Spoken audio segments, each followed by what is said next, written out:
throughout the book of Numbers, it's really cool to watch how the people move throughout the entire time of this 40 years of wandering. That the way the people knew how to move when it was time to go somewhere and where to go is that God would be down in the tent of meeting. He'd be among the people, and then this the cloud would rise, and the people know, oh, it went up, it's time to go. It would rise, it blow the trumpets. All right, it's time to start marching, time to start going, and God would tell them when to stop. And sometimes they would just stay the night, and sometimes they'd stay for days or weeks. It just varied. They just stayed where God was. That was the point. They were going to be God's people, and He was going to be their God. And they were going to be together. That's what He wanted. He led them out of slavery and been preparing them to enter this promised land where He could live with them like this all the time. Well, we get to chapters 13 and 14 of Numbers, and people have been counted. We've been preparing. We've been leading towards this, and so Moses sends spies in the land to check it out. They're finally there. They're right across from where they're supposed to go, and he sends 12 guys in to go and just check out the land, see what was there, see what kind of obstacles they were going to face, what they were going to have to deal with. And the spies come back, and they report on the land, and it is truly as it gets described all the time, a land flowing with milk and honey. It's this beautiful place, bountiful food. It's going to be a great land to live in. They're going to be so blessed if they could live there. But there's some strong people that already live there.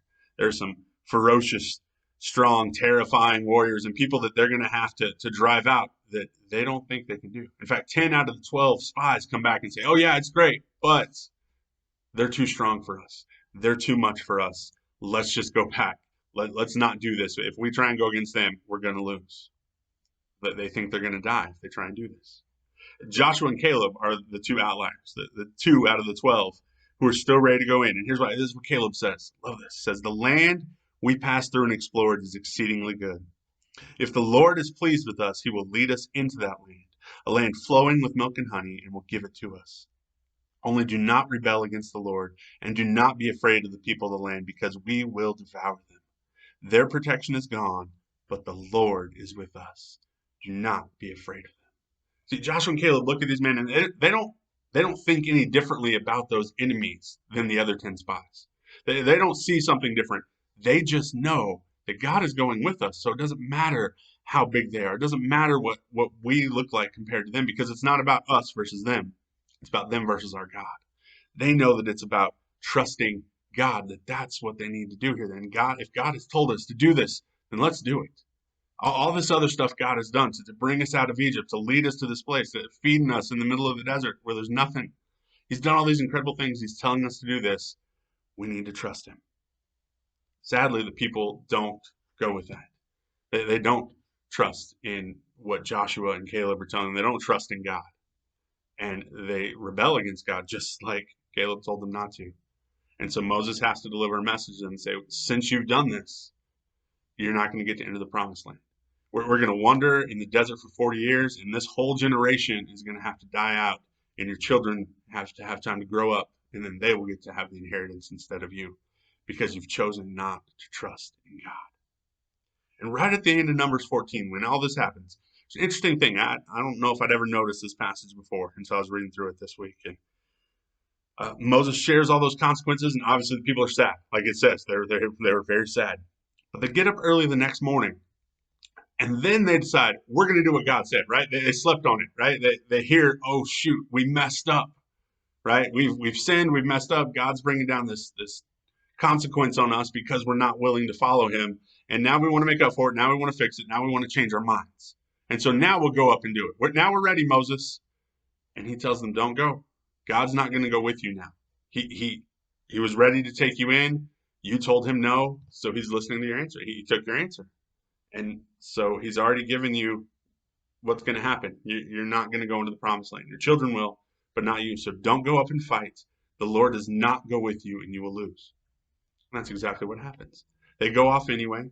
They try and run some of the Canaanites and other people out of some of these hills that they're near, and they get soundly defeated. They get driven back. Here's the point.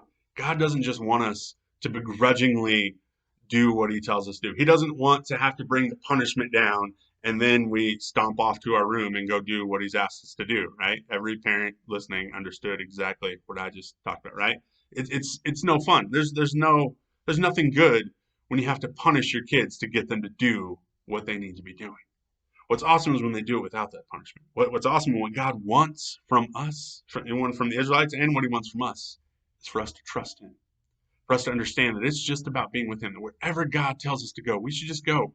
Not because we understand everything about what he's asking us to do, not because we think it's easy or because we know exactly what's going to happen, but simply because we trust him and we want to be with him. That's the whole point of what God has been doing this whole time. Is he is trying to make a people for himself so that he can be their God and they can be his people, so they can have that relationship, so he can live among them and they can be together. That's what he wants. That's what he wanted from them. That's what he wants from us. And that requires not us understanding everything, not us knowing everything, but that involves us trusting God with everything. That we trust him so completely that we're willing to go anywhere he tells us to go, do anything he tells us to do, just because it's him. Just because we're going with him. All right, I'm in. Let's go. That's what he wants from us. That's the kind of relationship he wants us to have. It's not about, the people say they're willing to do exactly what God said the day after, but they don't trust him. This isn't based on him trusting him. It's not just about, oh, do this certain action. No, I want you to trust me so that when I tell you to go, we're going to go together. That's what God wants from us. He wants that trust. He wants that relationship. I hope you have that. Love you guys.